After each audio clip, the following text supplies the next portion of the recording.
let's go ahead and talk about the situation that's going on around the 76ers. So, in layman's terms, Joel Embiid and the 76ers are under investigation again regarding Joel Embiid's behavior again, and this could potentially sideline him for more games again. So, more or less the exact same thing that we've been doing every single time with Joel Embiid and talking about Joel Embiid. It's really getting repetitive at this point. It's almost as if he wants to do absolutely everything except play basketball.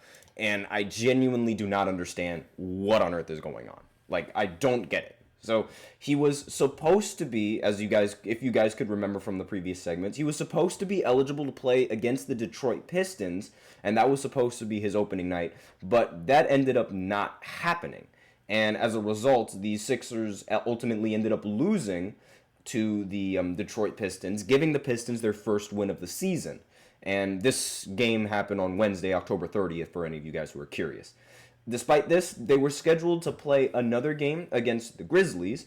I thought that, let me just go ahead and check. Yeah, I thought that Joel Embiid would be eligible for this one, but it turns out he wasn't. And he was not playing against the Memphis Grizzlies going into this game. And he's essentially just leaving Maxey out there. Same with Paul George. They're both leaving Maxey out there to try and fend for himself and try to bring this team back into the hunt, I guess you could say. And I know it's still early in the season, but this is not a very good start for the Pistons. Like, not the Pistons, the Sixers, excuse me. This is not a good start, like, at all.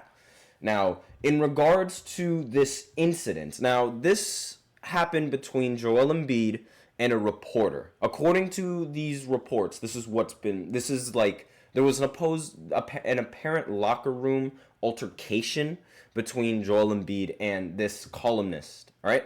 So I'm not saying that Joel Embiid did this, that, and the other. I wasn't in the locker room. These are just what the reports are saying. So, Now, the article starts with, on Saturday, the 76ers, they ended up playing the Grizzlies. They ended up losing 124-107 for any of you guys who didn't tune in. And apparently, after the game, Joel Embiid allegedly shoved Philadelphia Inquirer reporter Marcus Hayes after a locker room altercation. The two were quickly separated before Embiid left the building, but the incident is already under investigation by the NBA. So, for now, as of what we know, there's no easy way to predict what sort of discipline Joel Embiid might end up facing in this season. Like, there's no real altercation like this that happened in the NBA to fall back on and sort of use that as a basis for how you go about in these punishments. So, like, how do I explain this in layman's terms, right? Usually in governments, there are, this isn't really politics, but I know we're talking about it a little bit, but usually in governments, whenever there is a case that determines whether somebody is guilty or not guilty, they usually go back on a case to try and figure out what the sentence would be. This would be a similar thing that the NBA does in regards to handing out its punishments. So depending on what a player does, usually there's been some other player that has done that before.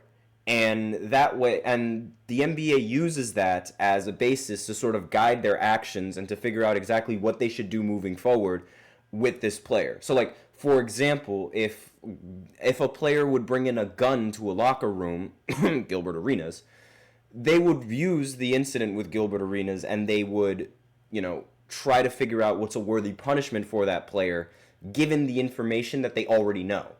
So, because there has never been something that the NBA could really fall back on, we have no idea what this punishment could be and how long it could be for.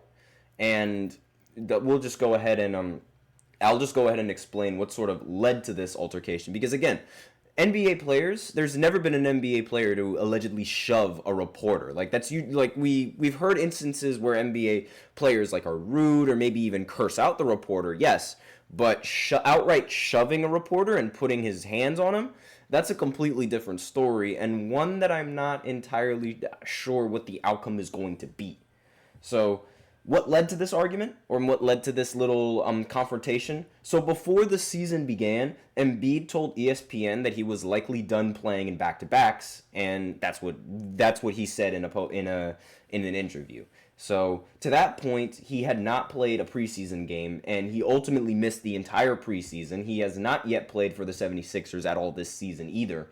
And in response to Embiid's absence, Hayes, the reporter that allegedly got assaulted, allegedly, again, I have no idea what happened, but he got shoved by Joel Embiid, allegedly, he wrote a story for the Inquirer on October 23rd titled "Joel Embiid Disrespects the Sixers, the Game, Its Greats, and Himself. Shaquille O'Neal and Charles Barkley are right to rip him."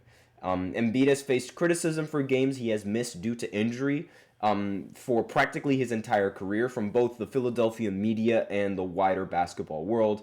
However, this story was notable for bringing up Joel Embiid's family, which I really don't understand what that has to do with Joel Embiid whatsoever. I mean, bring up the player, that's a completely different story, but then bring up his family, that's like totally different. That's completely uncalled for in my opinion. But this is a Philadelphia writer, so I'm not really surprised, to say the least. Now, the quote that it was amended, it was edited later, but initially the quote was, "Joel Embiid consistently points to the birth of his son, Arthur, as the major inflection point in his basketball career. He often says that he wants to be great, to leave a legacy for the boy named after his little brother, who tragically died in an automobile accident when Embiid was in his first year as a 76er, Hayes wrote. Well, in order to be great at your job, you first have to show up for work. Embiid has been great at just the opposite. Now in his 11th season, he has consistently been in poor condition. This poor conditioning apparently seems to have delayed his debut this season. Embiid won't play in Wednesday's opener or the next two games, and little did he find out he wouldn't play in the rest of the games afterwards." Story made minor waves upon publish, but as Embiid was injured at the time, he was not required to speak to the media immediately. And on Friday, November 1st, he addressed reporters for the first time since the Hayes story was published and pushed back on it, saying, "Everybody has been on the same page," Embiid said of the team's return to play and injury management plan for him. "If your body doesn't react well, and if your body tells you one thing, sit out. I've done it. From what I can tell you, I've broken my face twice. I came back early, even the risk of losing my vision. I have broken fingers. I still came back. When I see people say he doesn't want to play, I've done way too much for this city, putting myself at risk for people to be saying that." And there's a little bit of an argument of doing a lot for the city that we can get into a completely different time, but more focused on what the article has to say and what happened in the moment. So the most detailed first-hand accounting of the incident came from Kyle Neubeck of Philly Sports. "We go to the locker room," Neubeck began. This is the quote.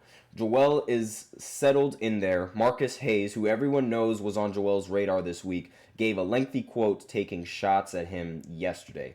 Marcus was present in the locker room, and the second that Joel realized he was there, got into a verbal back and forth. Obviously, we can't repeat many of the words that were said on the show. The basic gist of it was, you can say I suck, you can say whatever you want about me as a player. Don't ever put my dead brother's name in your mouth. Don't talk about my family. Don't bring them into this. You want to talk to me like a man and talk to me about basketball, that's different. But if you ever talk to me about my family again, we're going to have real problems." And he continues saying they go kind of back and forth, and at some point, let's say 90 seconds to 2 minutes into this back and forth, Joel shoves him. Team security steps in, players kind of surround the situation, and everyone kind of dispersed. Late reporting would fill in the blanks on what specifically was said. Most notably, Embiid warned Hayes not to speak about his family again. So essentially, he went all, "Keep my wife's name out your mouth." That's essentially what Joel Embiid just did. And the next time you bring up my dead brother and son again, you are going to see what I'm going to do to you, and I'm going to have to live with the consequences, Embiid reportedly said. Oh, wow, that is a legitimate threat. I smell a big lawsuit coming in. I smell it coming in from this reporter. I mean, he got allegedly assaulted by Joel Embiid. Joel Embiid openly threatens him in in front of other people, according to this article, I sense a very big lawsuit. And I don't know, this could spell some really, really bad news for the 76ers. And it might even end their season completely.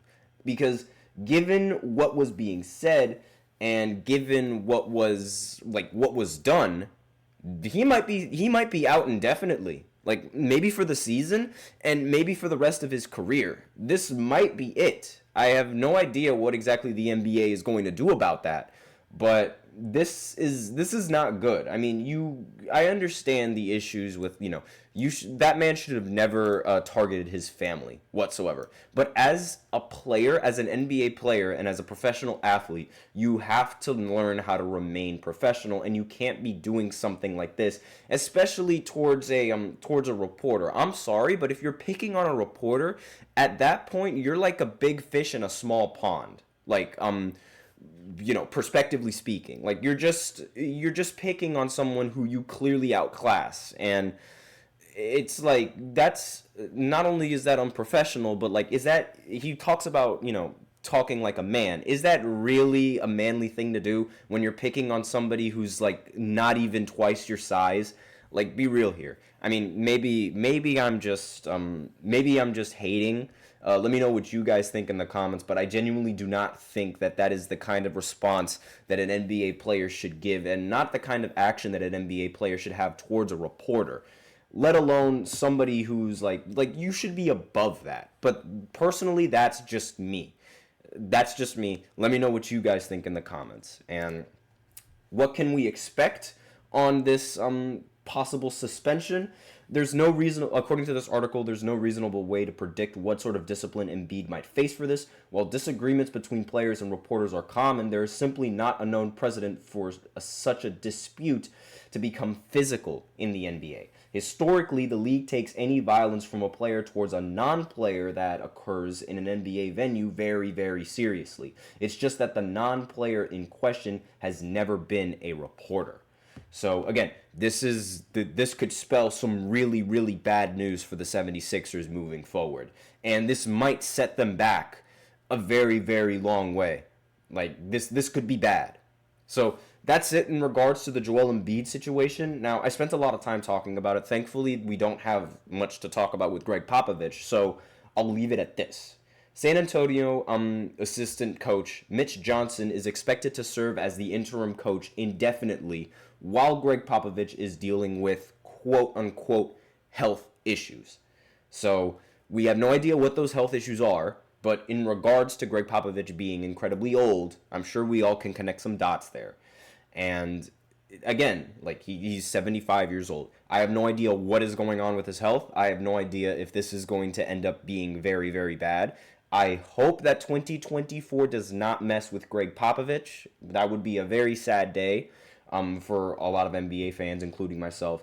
And that's really the only thing I can tell you about this health issue, because, again, we have no idea what this is. Whether it is that the reporters don't know what it is, whether it is that the Spurs neglect to reveal exactly what the issue is, I don't know.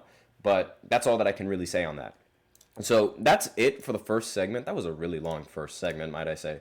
So let's go ahead and get into this break, and then we'll go ahead and talk about the second segment, which is in regards to Vince Carter getting his jersey retired, and just, a little bit of a story on his career, as well as any other impressive accolades that I can come up with and that I remember when I think about Vince Carter. So I'll be right back after this short break, so be sure to stay tuned.